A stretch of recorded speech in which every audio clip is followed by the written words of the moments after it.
Hey everyone, Off the Mic Sports Network here. A Victory Monday edition of Browns Thoughts.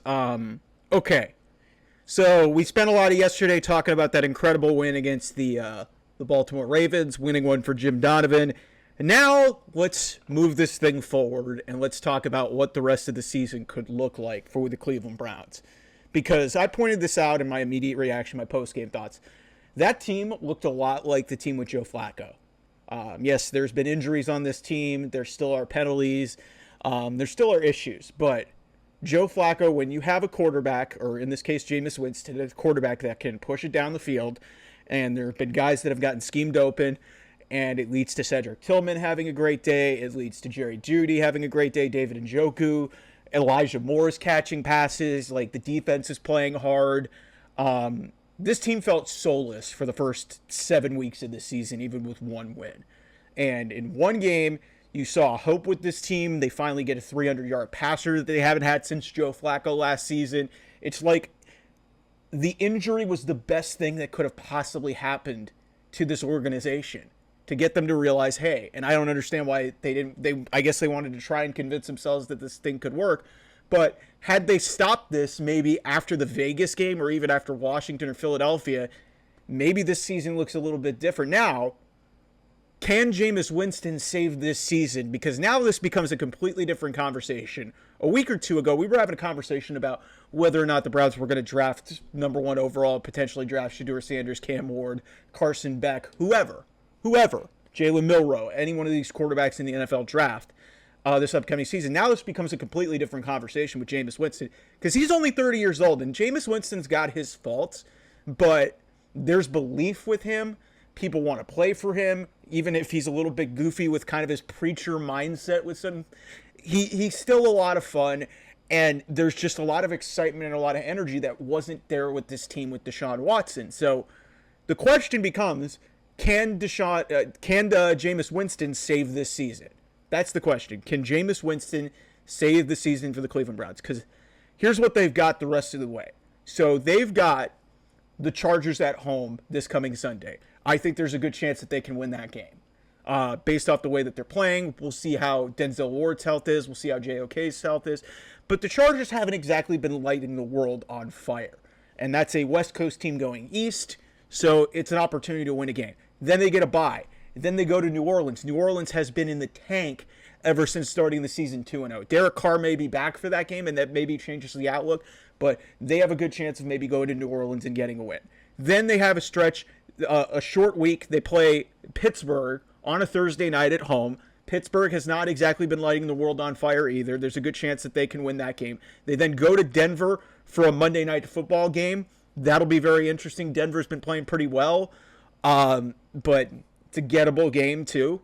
Then they go to Pittsburgh, another game that I think that's potential that they could win that game. Kansas City at home. Kansas City is undefeated, but it's not exactly like they've been lighting the world on fire either. Some people have been calling it the most unimpressive and fakest 6-0, 7-0 start that's ever happened in the history of the NFL. I wouldn't go that far, but they're the defending champs, so it's reasonable to think that they may drop that game. Then you're at Cincinnati for another Thursday night game. That's gettable because Cincinnati, I just don't trust their coach. Although their offense, the Browns could have easily won the game against Cincinnati last week had they had a better quarterback situation, but they didn't, and they stuck with Deshaun Watson, and that's when the situation ended. You then play Miami. Miami's got their own set of quarterback issues, but they're a much better team with Tua Tagovailoa. And then at the end of the season, you close with Baltimore.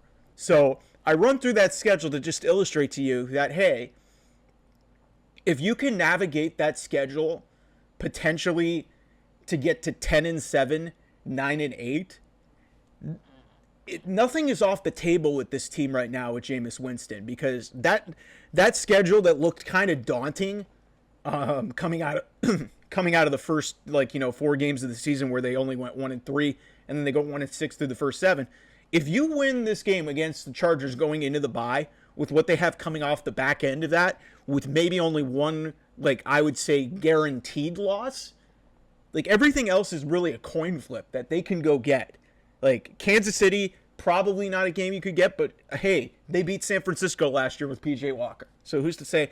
Like, I know I may be getting ahead of myself a little bit here, but from what I saw on Sunday, that looked eerily similar to the magical run that Joe Flacco took this team on after Deshaun Watson went out last season. And you know what's funny? The magical run that happened started with a win against the Ravens. It was on the road last year, but who's to say that that's not something? And also, if you take a look at the NFL standings right now,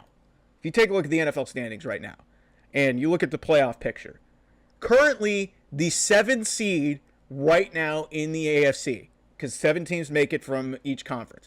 The third wild card, 7 seed, is the LA Chargers at 4-3. The Browns are 2-6 right now. Okay, they still have their bye and they still have wins.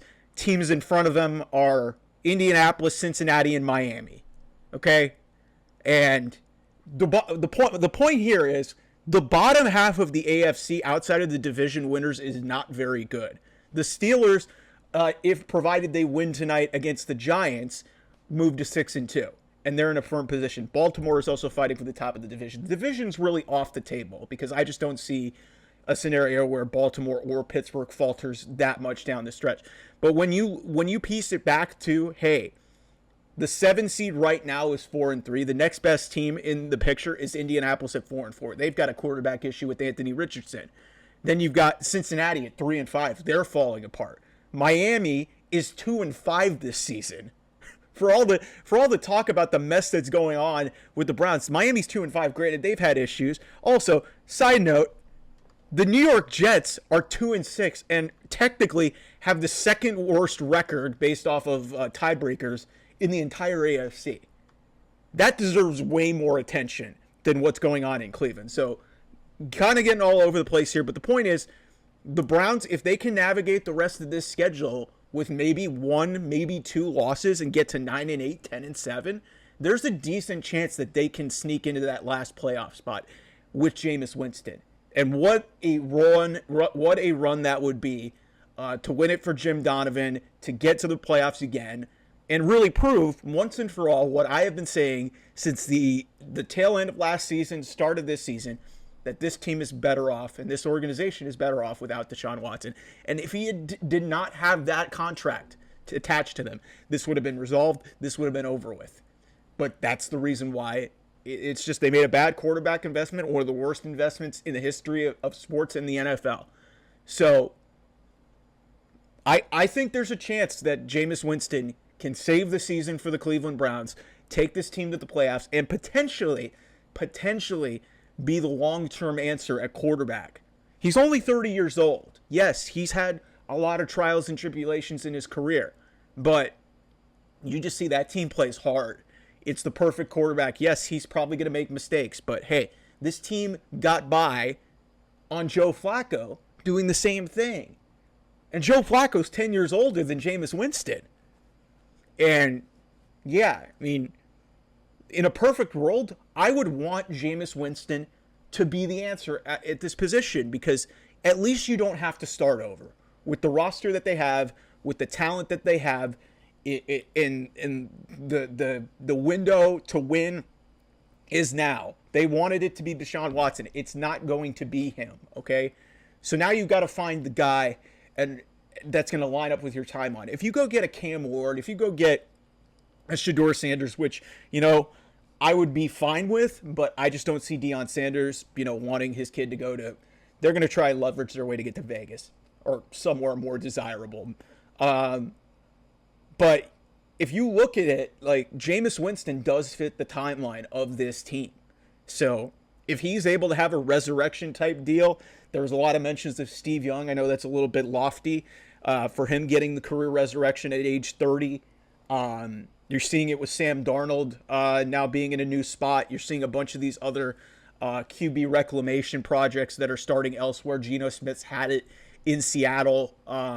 You just see it all over the league. Like, Jared Goff got left for dead as part of that trade with the Lions and the Rams. Like Matthew Stafford. Like, you see a lot of these guys come into their own near the back half of the season. So there's no reason to not believe that Jameis Winston can do this. And then The other question that comes into this is, and I've kind of already addressed it, is why did this take so long? And the reality of the situation is this should have never come down to Deshaun Watson tearing his Achilles. This should have never happened that way. And that's why there was so much animosity and people cheering when he got injured, and it got really ugly at the half of that Cincinnati game. The organization should have just, left it. The tape had been there for 4, 5, 6 weeks that Deshaun Watson wasn't it. Like, it's just they weren't scoring points. And you see in the first game that he's not in there, they score more than 20 in less than 3 quarters. They throw for 300 yards in a game, which Deshaun Watson never did as a Cleveland Brown thus far. They got over 200 yards in they got over 200 yards in a game passing before the end of the third quarter. They got 400 yards of offense. Like, there's all these lofty things, all these weapons that were brought in to be key fixtures that were kind of left for dead and were used as scapegoats because Deshaun Watson wouldn't perform. The offensive line played better. It's like, if you're still trying to defend what was happening with number 4 as the quarterback, it's like, you need to stop. It's happened with multiple quarterbacks. It happened with a practice squad guy, and P.J. Walker won them a game against the San Francisco 49ers last year. Congratulations. Deshaun Watson's shining moment was with a bum shoulder. He completed his last 14 passes against the Ravens last year and then was done for the season. That's all he did. And in that game, he didn't even throw for 300 yards.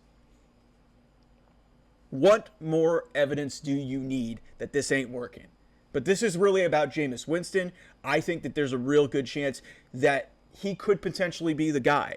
And with the schedule that they have, it's a real opportunity for them to do something really magical down the stretch with the back door really open in the AFC. Because it's like I said, look at these wild card teams that you've got left. Because obviously the top of the AFC is really stacked. It's Kansas City, Houston, and Buffalo. There's no doubt that those 3 teams are the best. Pittsburgh, jury's still out on them, but they seem in pretty good shape right now. Then you've got Denver, Baltimore, and the Chargers. Those are your 3 wild card teams. The Browns have already beaten Baltimore. They get Denver later this season, and they get the Chargers next week. Yeah, they're 2-6, but it's there. It is there. The season that I proclaimed over a couple of weeks ago, it may not be. And it really depends on how this team rallies around the quarterback. So it's amazing how much can change in the span of a week. So thanks for watching, everybody. We'll have more content here on the channel. Hit the subscribe button if you're a Browns fan or if you're a sports fan, because we got a lot of great stuff here on the channel. I will talk to you guys real soon. Bye-bye.